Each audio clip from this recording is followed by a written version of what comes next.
Hey, everyone. Welcome into another edition of Tony Talks Trash About Music here with our good friend Dino Devic, and we are going to tackle one of the proto-punk bands, I guess, of all time, formed in 1976, The Clash. Originally consisting of Joe Strummer, Mick Jones, Paul Simonon, Keith Levine, and Terry Jimes. Keith Levine, as you remember, later would end up as a guitar player for public image and do some of the most crazy decrepit things you've ever heard. And I Like, saw him with PIL. wow, man, he Yeah. was he was dismissed in '76 and went on to form public image, is what he said. Topper Headon was recruited in May of 1977. You had some of these members that came on later in the later version of the Clash. You don't really consider that to be the one. The most well-known version, of course, you've got Strummer, Jones, Simonon, and Topper, or the Topper Hayden, are the four. Pretty much a short discography here that we've gone through. Eventually, there's a dust up between Mick and Joe, and Mick went his own way, formed Big Audio Dynamite, and carried on from there. Joe resurrected the Clash for one record that was pretty controversial, cut the crap, and then moved on to something else. But yeah, Dino, it seems like we've got a long we both have a pretty long connection with this. I think we were talking before this, and we were pretty much both on it from the jump on this band. Yeah, and we saw them in 1979. That's correct. Uh, we saw them in 1979 right before the release, I believe, of London Calling. Okay. They did a lot of that album at that show in Maryland, and Yes. that was an absolutely insane evening. Yeah, I Uh, remember traveling the first song I remember in the crowd with the surges and everything. I covered about 2.5 miles there at the Coliseum. didn't you get stabbed with a needle or a pin or something? But somebody else did. I think Carter or somebody did. I didn't. I Somebody thought with you got hit in the back with something. Somebody no, it got wasn't. you. Somebody got somebody. They didn't get me, but I Well, remember. I ended up in the crowd. We were all separate. We Yeah. just went, and I worked my way to the front, which I usually did. I was only 16 at the time. I Oh yeah. think I was still in high school, Yeah. and I remember just bouncing everywhere. And I bounced into a group up on the right, and this guy leaned over to me and said, "If you touch me or any of my friends again, you're going to get stabbed." And I was like, "What the hell?" And I look Well. around, and I'm surrounded in a circle by pagans. Oh, The great. the entire 10 of the motorcycle gang were there at the show. The pagans were there. So Probably Lefty and the Skinheads were probably I there too. made my way out of that. I made my way all the way to the other side of the arena that night, and Yeah, pretty scary. scary. It Yeah, was. it was. There was so much tension in the air that night, man. Yeah, and the weird thing of it was, and I've heard Henry Rollins and Ian MacKay talk about the show that they did downtown, that they'd actually done one, in smaller clubs before they Yeah, did. I didn't realize that, but they did. They had played earlier. they said that's what they said, and but I thought it was so funny that it just seemed like every time the crowd got too wild, like when they did Janie Jones and shit like that, the Yeah, crowd would to chill them out. Then they would get into that reggae. Remember when they kept doing the down that reggae and yeah. Strummer flying that flag back and forth And that flag, that was the Undertones that opened that show. that And yeah, right, it was, but yeah, yeah, was that the Bo Diddley when they had Bo? They remember they had Bo Diddley on that tour. they did, and so And I saw Bo Diddley with Ron Wood too at the Bayou. right, right. Yeah, But yeah, I don't know if he played that Maryland date or not. But I know for sure that the Undertones did that they did. evening. Fergal That Sharkey. Yeah, Yeah, Feargal Sharkey was there in the Undertones. It was great. yeah, we did. Let me look at something here. Let me try to look and see what. Well, we've got. We've got really the discography of the Clash we're going to talk about goes from 1977 through 1985. 8 years. Really, I guess their biggest Their biggest commercial success came, of course, in 1982 with Rock the Casbah and Combat Rock. And Right. there's a big backlash of the cool people against some of that. But the Clash means something different to everybody. Sure. Started on with the Mescalados and stuff, and ended up doing a lot of Yeah, really. that just yeah, and I passed up multiple opportunities to see Joe solo, Yeah, and I feel bad now, yeah, that I didn't go because that was you a know, good band. That was a really good. He put together a band that he always wanted to put together, and they were yeah. great, and they were all really good players.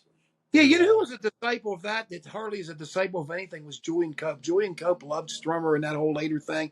yeah, Really kind of adapted a lot of that with this rugged acoustic guitar world travel thing all over the yeah, place.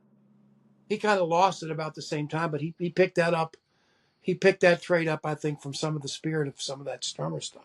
You want to go ahead and get us started, man? yeah. Let's. We've only got six. This is not going We've to got be long. stuff, brother. You got it, man. Uh, So after where? my first listen to this album, my number six album, Yeah, I just retitled it "This Is Crap." So it's it's cut the crap.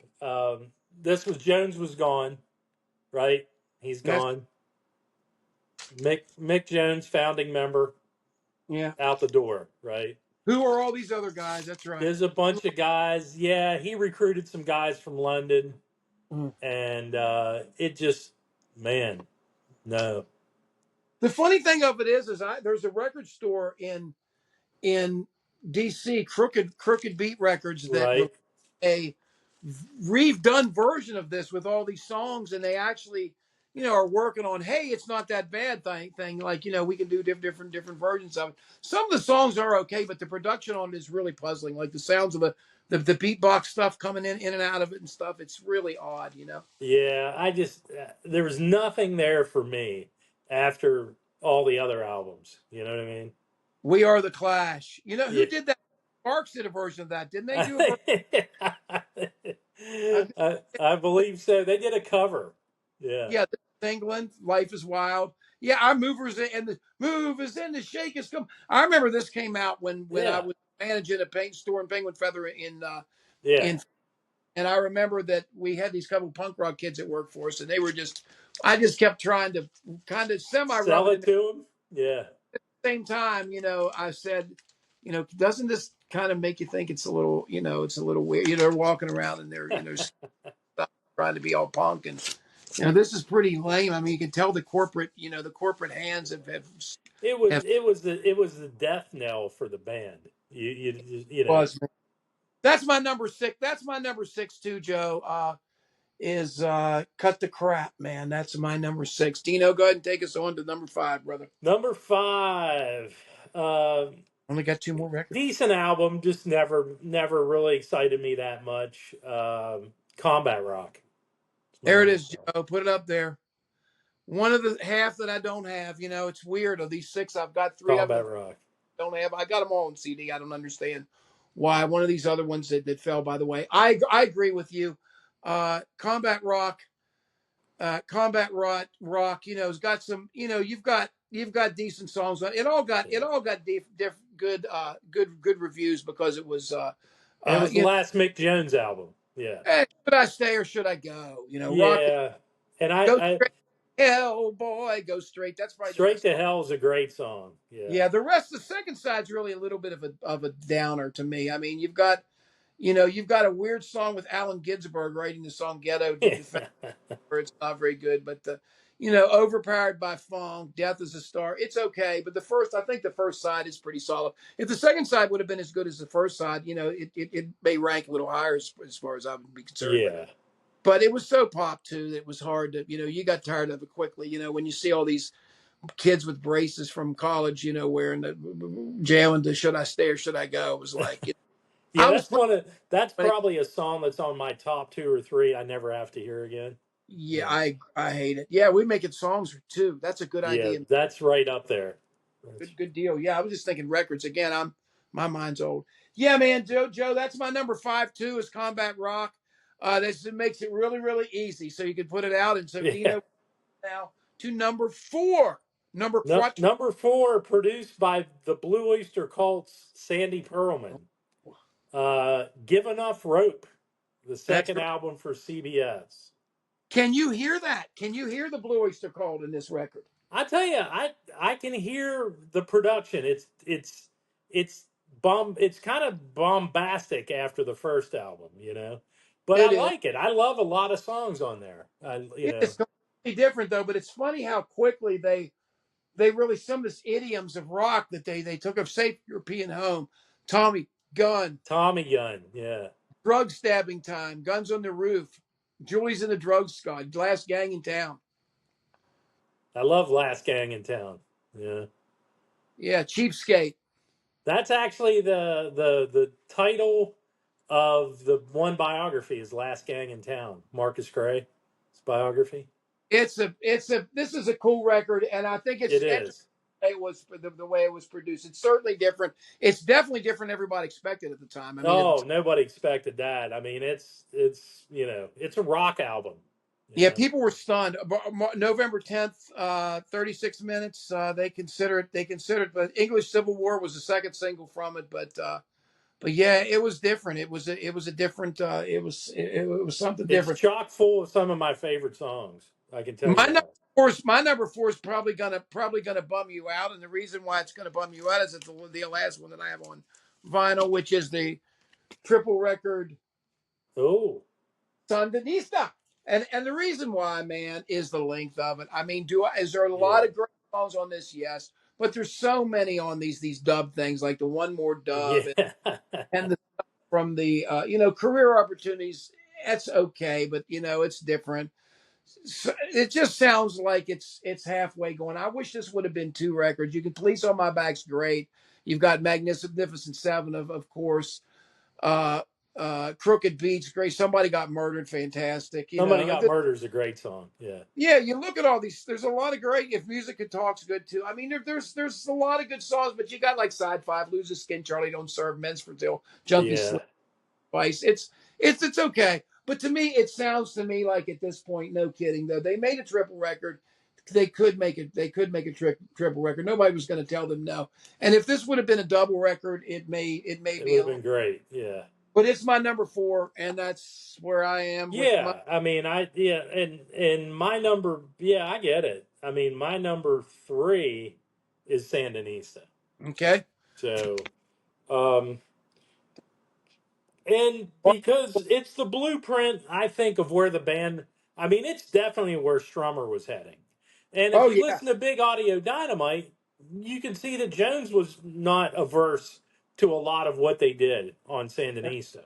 He that's was right. into the beats. He was into the the Yeah. beatbox and the rhythm and on Sandinista, Joe was always a huge reggae fan, Oh yeah. and it's coming out.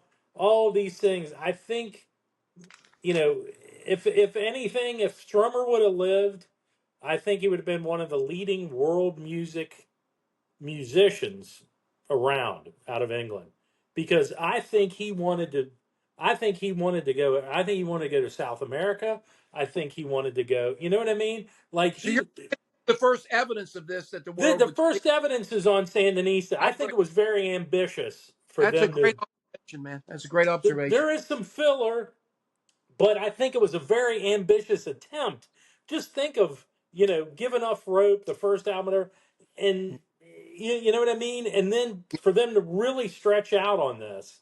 Now there Yeah, is no. After Give Them Enough Rope, I didn't know where they were going. I had no idea. I mean, you had other things, London Calling stuff coming, but I mean, when they made those first two records, at the first and then the second, I was like, well, I don't know well, where it's this going. is it. This is what they're going to be.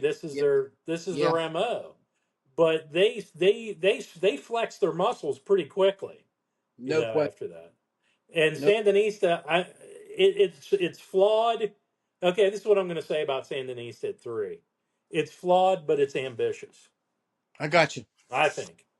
That's I just got you. me.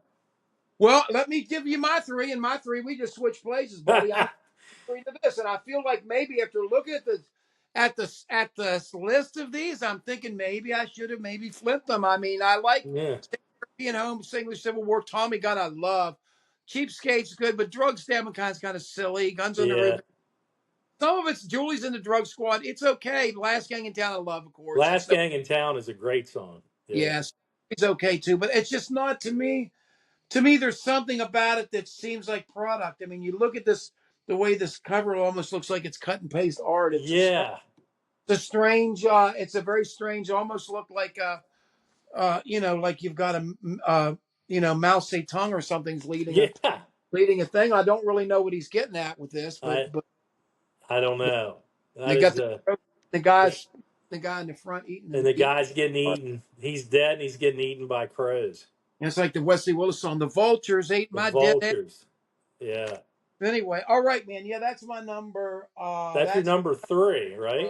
so we're down to two, and neither one of them do I. I'm embarrassed. Neither one of my top two do I have. But Okay, well, two for me is the original English first release, The boom, Clash.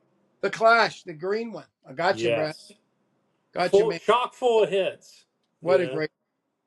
Yeah, clearly I like the. Do you like the American better, or you like the? I had the first one I bought was the English version on vinyl. Well, And let's see that's the difference of this. I mean, the English side one, Janie Jones, remote control, so bored uh with White Rod, Hayden War. I love that song. yeah. What's my name? London's Burning, Deny, Career Opportunities, Protects Blue, Police and Thieves was great. 48 Hours Garage Land, Police and Thieves goes on a long time, and that's the English. Now we look at the American version, and we've got Clash City Rockers. Remember they kind of popped it up Oh yeah. Love Clash City with Rockers.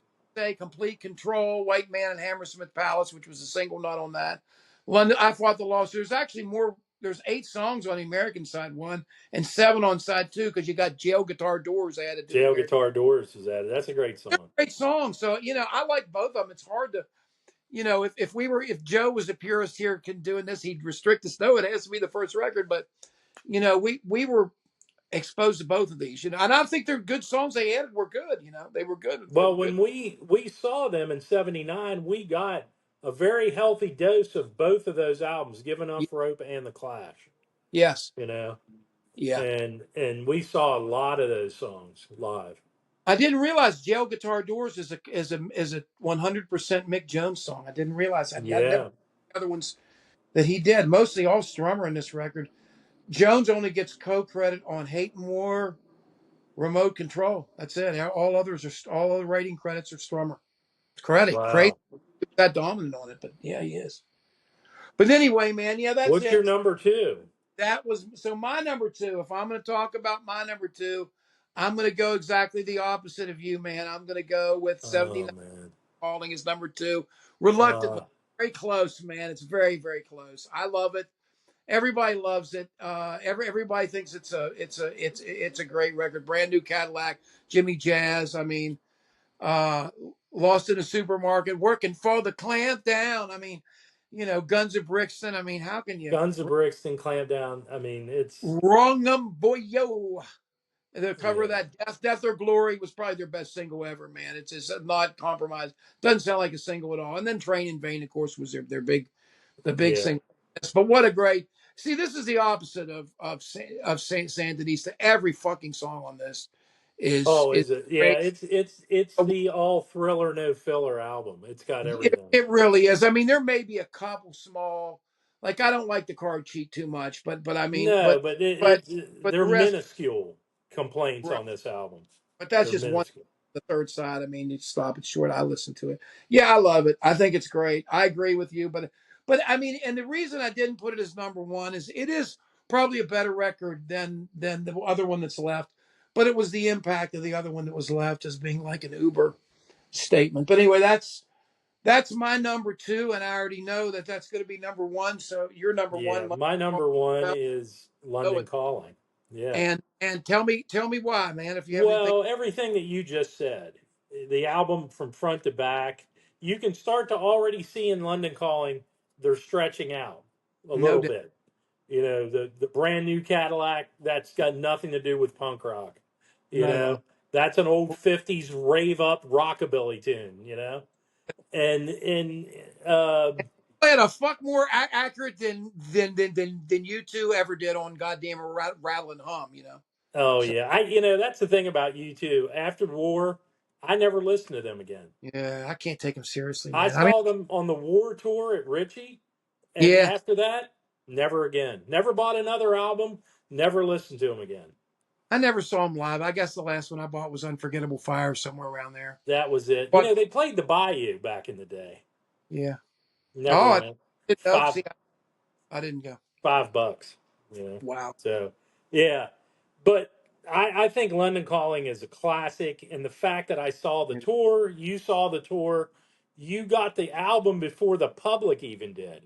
Because Yeah. I don't think it was released yet, but they brought out all the big guns from that album on Yeah. that tour. You Yeah. got everything. You got Simonon doing Guns of Brixton. You Yeah. got brand new cat. You got them all, man. Speeded up versions, fast, furious. They were at their creative apex for Yeah. London Calling. I've Live, never, somebody, you try to investigate everything you can, but there's something that I wanted to investigate. I haven't yet. And that's that Vince Taylor, the guy that did the original brand new Cadillac, the crazy yeah, Elvis guy that they had then. It went, I guess Ziggy Stardust, they said parts it was made after this guy. yeah, But yeah, yeah. to really find out more about him. He seems like a pretty tragic, like an acid casualty or something. Something happened. Yeah, and I haven't read much about him. But Yeah. that's why I went with London Calling at one, because it's just I think it was the pinnacle of the band. I think I don't, and I'm not saying they crashed right after it, but they did Sandinista, they did, you know what I mean? Yeah. But I think that album and that tour Was the was peak was it. Some bands, that's where you can tell years later, you can go, wow, that was it. I point. saw them Yeah. then, and that was after I, that it went, down. you're correct. You're correct. And that's why I don't want to give my number one to make the wrong impression. My number one is again the debut. And the reason of the debut was what we talked about before. I mean, it was the song list. I think the song list of Nothing Like That haven't come before. We heard all this stuff about, well, this is punk, this is the stuff, and heard the first Sex Pistols album. I always thought, in comparison to the Sex Pistols, this sounded to me like more what I thought it was punk rock, because it had kind of a scurrying, so sort of a more of a scurvy type of a sound to it. Than the Sex Pistols sounded more like a metal thing, almost like they were playing like, heavier, like, Right. power chord type of rock. And I know it was simple, and I like both of them. I thought they were both great, Yeah. but I always identified more. I thought there was more variety and more, Well, by as you could see, as they progressed, yeah, they were and much better. harmonically right. They they And they there were. was nowhere for the Clash to go with that lineup. That's right. Sid Vicious would have. I mean, what are they going to do? That's right. Well, yeah, Now, of course. I will say, I always thought that beginning of Public Image was much better than the Sex Pistols, and that I was Keith probably, Levine. yeah, I mean, maybe we Levine was great, and Jaw Wobble's to this day one of my favorite bass players. yeah, we I should do a image at some point. That'd be nice, because I love a lot of their stuff too. I love it. that I saw that tour for Halloween that year, and Levine was amazing. Uh, He's something else, man. he He seems, he was I've seen a couple of things on TV where he and Johnny just seemed like they were. I don't know if they were out of it, or remember the one well. where they're. He always had a horrible heroin problem since Well, the remember about beginning. the band? Yeah, I think that's why he got kicked out of the original Clash. Yeah, it did. But but I remember him talking about, like, no, this is a business, or they're saying on there, and then they storm off, and I'm not having it. John, I just think John's a weird guy, man. I heard him actually. I don't want to give him too much credit, because I actually heard him defending Trump and shit. But it's I think he just does it to, like Mark Smith, just to fuck with people. I think he tries. Yeah, well, Iggy's the Better he same feels. way. Iggy's the same way. Yeah, he feels sorry for. And the whole thing about that, well, I mean, that Public Image Limited lineup was John Lydon, Keith Yeah, Levine, Jaw Wobble, and Martin Atkins on drums. And one. Jaw Wobble to this day is still he finally played here after like 20 years this past summer. Uh-huh. But he played in Philly, and it was a place that was really difficult to get tickets, and I just didn't go. But I love that Invaders of the Heart work that he's done, and the band that he did Metal Box, the dub version this summer. That's what Uh, he was touring. He wow. did all of Metal Box. Yeah. Wow. Yeah. Well, we'll have to get to them sometime. But anyway, this was a clash, and Yeah, this was nice to great. have kind of discussion and have these guys with the six of them. I think a great band, and I think certainly a band that Yeah. deserves our attention at least for this band. So, Yeah, and these guys all played together. Levine, they all knew each other in yeah, London. You sure they did. know, Yeah. they were all involved. You Well, I know. mean, Keith Levine is a co-writer of "What's My Name" on the first record. Yeah, that's why I mean he got a credit on that first album. He did. He did. You know? So anyway, guys, thank you everybody for tuning into this, the Clash. Dino and I, like I say, will be back again with some more fun and maybe completely different direction. Dino says we're headed out west, so that's where we're going to go next. Uh, Yeah, definitely. in the next one, and I really appreciate you guys hitting the like button and subscribing and leaving your comments. And we will catch you guys next time with some fun Yeah, stuff. leave your comments and put your list up. You know, And if you got a list, put it up. You know, that's good. justify it. There you go. So, Right. yeah. This is just us. We don't know anything, man. We're just a Yeah, bunch. everyone's got an opinion. No one's opinion is wrong. Okay, That's it's exactly right. like everybody has a reason for Yep. Now I don't know if you say like cut the crap is your number one that. That might be a that problem. I would assume you've never heard the band before. That's what I would assume. some like a different era or something. Who knows? Yeah. But anyway, thank you guys. Thanks a lot for coming, and we will catch you next time. Thanks. See ya.